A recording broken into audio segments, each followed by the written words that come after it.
Three Khalistani terrorists were neutralized in a joint operation by the Uttar Pradesh and Punjab police in Pilibhit on Monday. Punjab DGP Gaurav Yadav confirmed that the terrorists were members of the Khalistan Zindabad Force, an ISI-backed terror group masterminded by Pakistan-based Ranjeet Singh Neeta. Not only this, but the module was masterminded by a serviceman from the UK Army and coordinated by a Greece-based Khalistani terrorist. The DGP stated that this network was also responsible for the grenade attack on police establishment in Gurdaspur in December 18. Now, the bigger question for me is that this incident is pointing out to a very disturbing trend where Khalistani terrorists are not only being backed by Pakistan, but they have infiltrated Western governments, especially their police and armed institutions. Earlier, a serving Canadian police officer was seen leading a mob that attacked Canadian Hindus in a temple in Brampton. Subsequently, he got a clean chit that came without any explanation on his conduct. On this issue, I am joined by Shashikant, former DGP Punjab Police. Sir, my question to you is very straight. One is the issue of Khalistan in the diaspora, and the second is the elements getting embedded in the police forces and in the armed institutions, sir. How do you see this? Well, it is indeed, like you said it very correctly, it's indeed shocking, it's a very serious situation. But let me say it, all these things, they are diaspora-centered. We have been getting reports about certain elements, they are throwing some bombs or lobbing some hand grenades at police chowkis, etc., etc.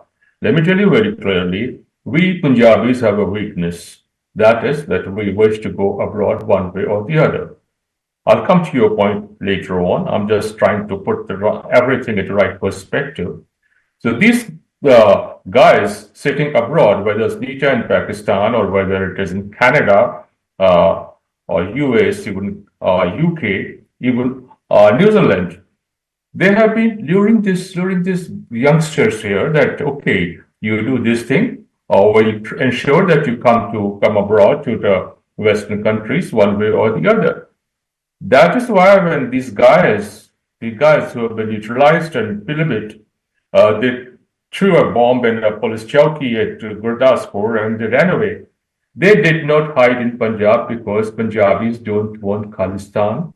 They don't want to shelter these guys.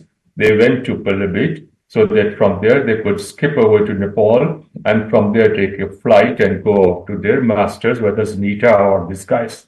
One thing. Second, the point that you have mentioned, somehow or the other, a good chunk of diaspora is really too much into Khalistan, bogey of Khalistan, which is not possible here. If they want Khalistan, they are most welcome to announce its creation in Vancouver or BC or UK or New Zealand.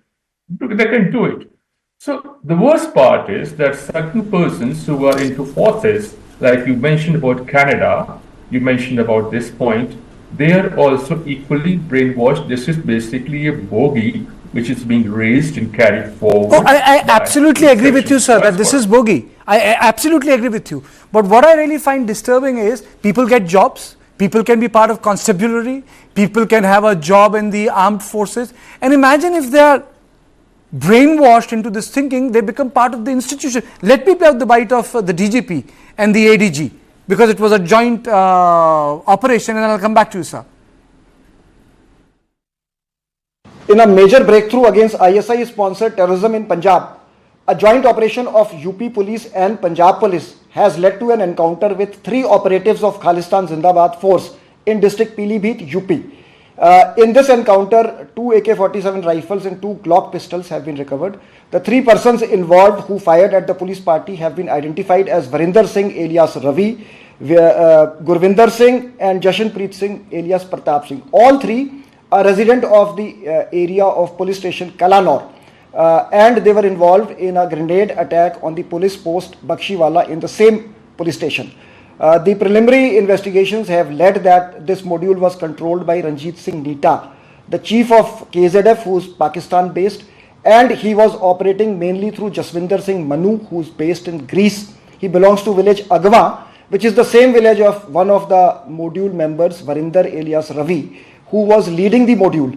And he was being controlled and masterminded by one Jagjit Singh, based in UK. Jagjit Singh is reported to be working in the British Army as well, and Jagjit Singh was using the assumed identity of Fateh Singh Baghi. In fact, the credit was claimed in the name of Fateh Singh Baghi of the KZF. The investigations are going on to expose all the connections and members of the module, and more recoveries and arrests are likely. This is a classic example of interstate cooperation in which police forces of UP and Punjab worked together. The information which was received by us was immediately shared, and a joint operation was launched against the perpetrators. So, Mr. Khan, that's the core issue. It's understandable that the people are organized outside. I think for the first time, I am listening of a context of an attack where we are talking about a serviceman in the UK Army. Yes. I'd like to correct Gaurav to an extent. He talked about Khalistan activists, etc. There is no Khalistan demand. There is no demand of Khalistan in Punjab. These are the guys who are being just propped up, giving them lure of money or this thing that they can come abroad. Rest assured, there is no Khalistan demand. There is no such thing here in India. To that extent, I'll correct Gaurav Yadav on this particular point. Yes, again, you have mentioned very correctly, these guys abroad, a section of diaspora which has joined some institutions or institutional services abroad, that they are into it. But here my point is that why the concerned governments have not been taking any action, any organized, whether it's a police force, any other institution. If a person goes, there are rules for services and everything. If they're doing any such thing, why the government of Greece, why the Canadian government, why the British government have not been taking any action? And again, more seriously, why India is not lodging protests on these issues? They have to ensure that the concerned governments are aware of these things. If we say that if we try to foment some problem, guys are sitting here in institutions, I can raise 100 persons from services and this and that and say, go and talk about Khalistan in Canada or UK or Greece or wherever it is. So it's an institutional problem. The guys who control the institution, they need to look into it very carefully, that if they can do it, this can have very, very serious repercussions. Thank you.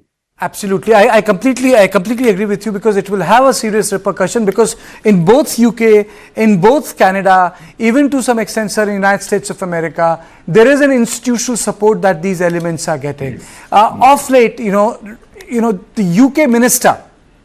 UK Minister of State for Security, Diane Harvest, has said that the Britain will not tolerate any intimidation or threat by any foreign power. I mean, so this was in context of people who are connected to the so-called the Khalistani outfits, because I say Khalistan, there is no Khalistan in demand in India. It's all in the mind people who live in Vancouver and Brampton. But the fact that he has said this means that it's an unequal war, in the sense that people who are fomenting trouble in India, sir, are getting protection in these societies. And I think that's the worrisome part. And there, being part of institutions which is police or army, creates greater and deeper complexity for our law enforcement agency. Thank you, Mr. Khan, for joining me. And thank you all of you for watching On Point. Do tune in at the same time tomorrow, 7 p.m. Good night.